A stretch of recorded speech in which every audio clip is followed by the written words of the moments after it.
The Story of Pinocchio. Once upon a time, there was a carpenter called Geppetto.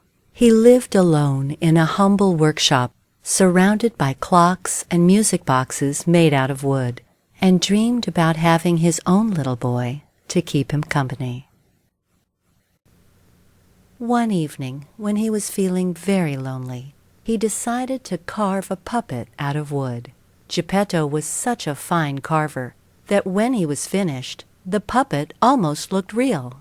"I will call you Pinocchio," he said. "Oh, how I wish you were a real boy." And then, tired Geppetto went to bed. While Geppetto slept, the blue fairy came and gently whispered in his ear, "Kind Geppetto, you have always been so good to everyone. I will grant your little Pinocchio the gift of life." And in a wave of her magic wand, Pinocchio was alive. "Look at me! I can talk, I can walk, and I can dance too!" said Pinocchio excitedly. Geppetto woke up from all the noise, and much to his great surprise, he found that his wish had come true. "Oh, my little wooden boy, you're alive!" And they started to dance happily around the room together. The very next morning, Geppetto gave Pinocchio some money for books and sent him on his way to school. "Now, Pinocchio, don't stop on your way, but go straight to school," Geppetto told him. Pinocchio was happily walking down the street on his way to school when he met a boy who was playing hooky from school that day. "Where are you going with all that money?" the boy asked. "I'm going to buy books and go to school," Pinocchio replied. "Why don't you go and buy candies instead?" the boy slyly suggested.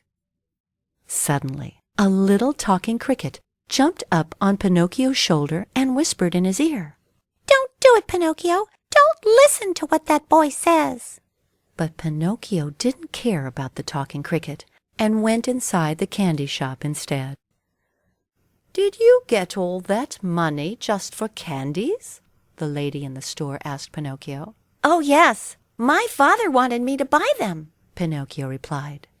All of a sudden, Pinocchio's little nose started to grow longer. As he went out of the store, the other boy quickly stole the candies from Pinocchio and ran away. Pinocchio had been tricked. The talking cricket saw Pinocchio now had less money than he had before, so he asked, "What happened to the money, Pinocchio?"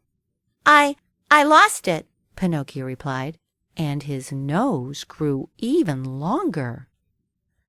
Pinocchio went on his way again and met a fox and a cat who said to him, "Hey, boy, we bet you want to go to a puppet show." "Yeah, we have this ticket that will cost you just 5 coins." Pinocchio thought that sounded like a great idea, and he decided to go. "I have 5 coins here that my father told me to spend on some amusement." And there, his nose grew again. Pinocchio tried to go to the show, but the ticket they gave him wasn't a real one. So when the ticket taker wouldn't let Pinocchio into the show, he sat down in a corner to cry. A strange, large man with a long black beard found Pinocchio crying. It was Stromboli, the owner of the puppet show. He was amazed to see Pinocchio. Here was a puppet with no strings. Stromboli then quickly invited Pinocchio to be part of his show. Pinocchio went on stage and he danced and skipped and sang while Stromboli acted with the other puppets. The audience loved Pinocchio and they clapped enthusiastically for him, keeping time with the music. Pinocchio got more and more excited, and he didn't look where he was going, when all of a sudden his long nose tangled with the other puppet's strings, and the show was over, with the entire crowd laughing and cheering for the performers. Pinocchio was tired from all that performing. He missed Geppetto and told Stromboli that he wanted to go back home. But Stromboli had a different idea. He grabbed Pinocchio and threw him into a cage. "You are mine now," Stromboli announced. While Pinocchio sat in the cage and cried, the talking cricket appeared again. See, Pinocchio, if you had gone to school as Geppetto told you, none of this would have happened. But the cricket took pity on Pinocchio and decided that he deserved a second chance. He scurried off to Geppetto's house and told him all that had happened and that Pinocchio now needed his help. And Geppetto hurried to the puppet show, where he found Pinocchio and rescued him from Stromboli's cage. "Thief! Thief!" yelled Stromboli as he ran towards Geppetto. "That puppet is mine!" Pinocchio thought fast, and he tripped Stromboli, who fell head first into a box of puppets.